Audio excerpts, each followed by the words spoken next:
ကျွနဲ့ဝါလို့ရမယ်ပဲစင်းငုံလော်လေးတွေရောင်းပေးမယ်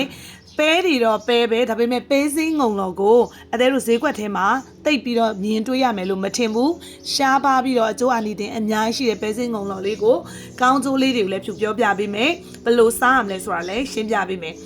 ပဲမျိုးမျိုးမှာပရိုတင်းဓာတ်နဲ့အသားဓာတ်တွေကျွဲဝစွာပါဝင်တာဖြစ်တဲ့အတွက်တစ်နေ့ကို9ချက်သားခန့်စားပြီးလို့ရှိရင်ဘာတွေထူးခြားမလဲဆိုရင်ကြောက်ကက်ရောင်ရမ်းတာတွေတက်တာမယ်ပန်းနိုင်ရင်ချက်ပြောက်ကင်းမယ်စီးကြိုထိမ့်ပေးမယ်ချပေးနိုင်တယ်ပြီးတော့ကိုဖော်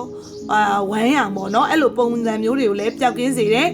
လေတွေဝမ်းတွေမှန်ကန်လာမယ်ကိုခံအားစွမ်းအင်တွေကိုလည်းကောင်းမွန်လာမယ်ကိုအလေးချိန်တွေကိုလည်း weight တွေလည်းကျမယ်เนาะဒါရဲ့တမားတွေအရင်အရေးကြီးပြီเนาะအရင်စားသုံးတင်တယ်အစာရင်ကောင်းမယ်ပြီးရင်တော့ယောက်ျားလေးတွေအမျိုးသားခွန်အားတွေကိုလည်းတိုးစေတယ်เนาะခလေးလူကြီးမျိုးတွေစားသုံးလို့ရနိုင်တာဖြစ်တဲ့အတွက်လူမျိုးဘာသာမျိုးလည်းစားသုံးလို့ရပါတယ်ပဲကိုမှလှော်ပြီးသားဖြစ်တဲ့အသေးတို့အသင့်စားလို့ရမယ်ပြီးတော့နောက်တစ်ခုက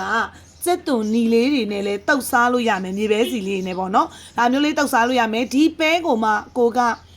ဟင်းကြိုလေးလောက်ချင်တယ်ဆိုလို့ရှင်လေဒီပဲလေးနဲ့စီတက်ပြီးဟင်းကြိုလေးလည်းပြန်ချက်ပြီးတော့စားလို့ရပါတယ်ဖြူတို့ရေ